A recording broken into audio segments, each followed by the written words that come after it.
பாஜகவினருக்கு சகிப்புத்தன்மை கிடையாது என்று முன்னாள் அமைச்சர் செல்லூர் ராஜு பேசியிருக்கிறார். அது சார்ந்து அவர் தெரிவித்த பல்வேறு கருத்துக்களை அவருடைய பேட்டியில் பார்க்கலாம். பொது செயலாளர் தேர்தல் ஆலோசிக்க வாய்ப்பு இருக்கா? தெரியல, எனக்கு என்னன்றது தெரியல. போனாதான் தெரியும். நிச்சயமா அதுவும் ஒரு காரணமாக இருக்கலாம். அதுவும் ஒரு காரணமாக இருக்கலாம். ஒரு வார காலமாக அதிமுக பாஜக தொண்டர்களிடையே தொடர்ந்து இந்த வார்த்தை போர் இருந்துட்டே இருக்குது. நிறைய சமூக வலைதளங்கள்ல கருத்துக்களை பதிவு பண்ணிட்டு வராங்க. அதாவதுங்க, பாரதிய ஜனதாவுக்கு சகிப்புத்தன்மை இல்லை.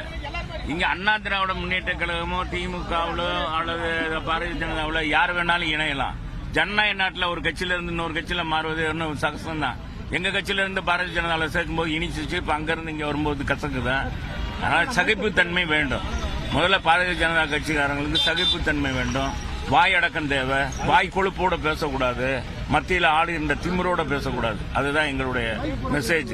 கூட்டணி கட்சி என்பது கூட்டணி கட்சியை தோல்ல உட்கார்ந்துக்கிட்டு காதை கடிக்கிறதுக்கெல்லாம் அதிமுக என்றைக்கும் பொறுத்து கொண்டு இருக்காது. எடப்பாடி பழனிசாமி அவருடைய புகைப்படத்தை இருக்கிறாங்க, உருவபொம்மை இருக்கு. அந்த அளவுக்கு தரம் தாழ்ந்து போய்விட்டாங்க பாரதிய ஜனதாவினர். ஒரு காலத்துல பாரதிய ஜனதா மதிக்கக்கூடியவர்களாக இருந்தாலும் இன்றைக்கு அந்த பாரதிய ஜனதாவில் இருப்ப தகுதியற்றவர்கள், இது போன்ற விஷக்கிருமிகள் இருக்கிறார் என்பதுதான் இதிலிருந்து தெரிகிறது. எனவே இவர்களெல்லாம் அடக்கி வைக்க வேண்டிய அண்ணாமலையே இன்னைக்கு வாய்க்கொழுப்பாக பேசுகிறார். புரட்சி தலைவர் அம்மாவை போல நான் வருவேன், அப்படி அம்மாவுக்கு இணையான தலைவர் இங்க தமிழகத்தில் நான் வருவேன். ஒப்பிட்டுக் கொள்றதை நீங்க எப்படி பாக்குறீங்க?